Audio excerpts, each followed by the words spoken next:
Well, if I know that being pro-black is going to cause me to lose my job or not get a job or not get a promotion at my job, well, that doesn't bother me as much if I know how to build a business and I get together with my cousins who are also smart and we work hard together and we build a company and we make ourselves vice president, president, CEO, and marketing director. Do you understand? If I know how to, even create certifications and awards or whatever it is for validation, then I don't really need other people to give that to me anyway. Because here's the thing, when your black consciousness is too high, uh, it makes sense that whites would not be comfortable with that.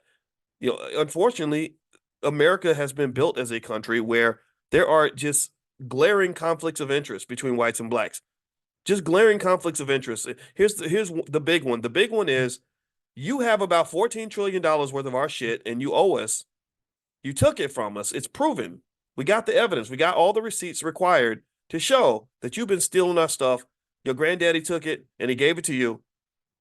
It ain't your fault. I understand. You're a good person, right? You were at the Black Lives Matter rally, but your granddaddy took our shit and we deserve to have it. I'm not going to sit here at the rally with you where I'm struggling and you're doing great because your granddaddy stole my stuff and you claim to be my friend, but you won't acknowledge what you stole from me. You won't acknowledge what your family took from me. So that's a clear conflict of interest. That's going to cause some discomfort.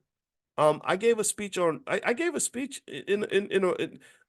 was this group of black people back when they had diversity, equity, and inclusion. There was these black people that worked at a bank, and somebody stumbled across this guy named Dr. Boyce Watkins, and they invited me in to come speak. And I was on the faculty at Syracuse at the time, and I came in to speak, and I said, "Oh my God, I'm in a room full of white bankers. This is going to be bad."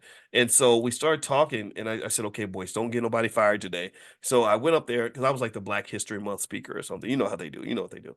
So I get up there and I try to, as politely as I can, just mention the topic of reparations. I was very polite. I wasn't nearly as rough as I am here. I was extremely polite and professional. And I kid you not, a bunch of those white people got up and walked out of the room in the first 10 minutes. They can't hear it. They don't want to hear it. They're not gonna hear it. And it's not always their fault because they were miseducated, just like a lot of y'all. There's a lot of stuff. Tell me if you know what I'm talking about. In Dr. Anderson's books, every week you hear something that you did not know that you never learned in school. Am I lying?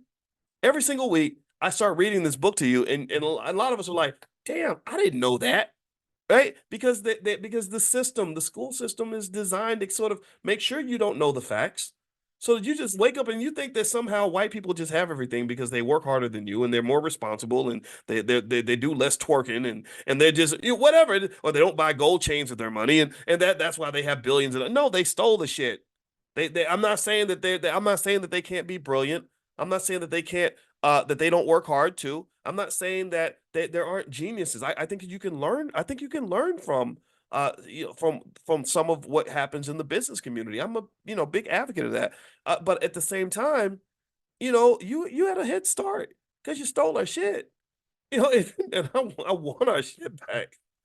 My granddaddy worked hard like your granddaddy. Stop acting like my granddaddy sat around, playing spades and smoking weed all day, and your granddaddy was out in the fields working. No, your granddaddy worked hard to steal my granddaddy shit. So that needs to be fixed before you can ever, in any discussion, ever pretend to be my friend. If you claim to be my friend and you don't want to give me my shit back, then that means we can't be friends until we fight. That's it. We either gonna fight or we're gonna be friends. One or the other. But I'm not gonna be your friend under false pretenses. That is not fair to me.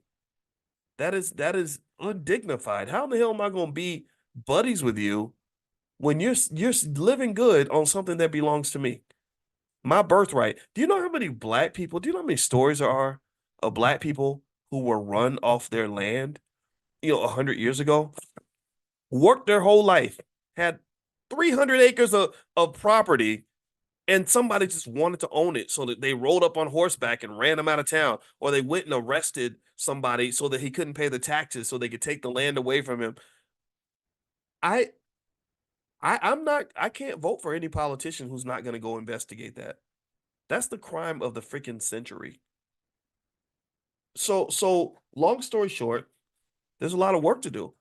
And I don't think anybody's going to do it. I think that we have to continue to demand it. I think until that time happens, there are direct strategies that can be applied on a family by family basis that can actually get you out of some of this pickle. First step, in my opinion, is stop listening to the dumb shit. Stop listening to, and I don't mean to cuss so much. I'm cussing a lot. I'm gonna stop. I apologize. Some of y'all got kids here. Um, Stop listening to stupid ideas. Stupid ideas like, let's all send our kids to college and put them $200,000 in debt so they can get a job working for white people, and then they have to, then they're really struggling because then they have to go to work in order to pay their bills. No, invest for your child so that when they hit 20 years old, they've got $100,000 liquid or whatever.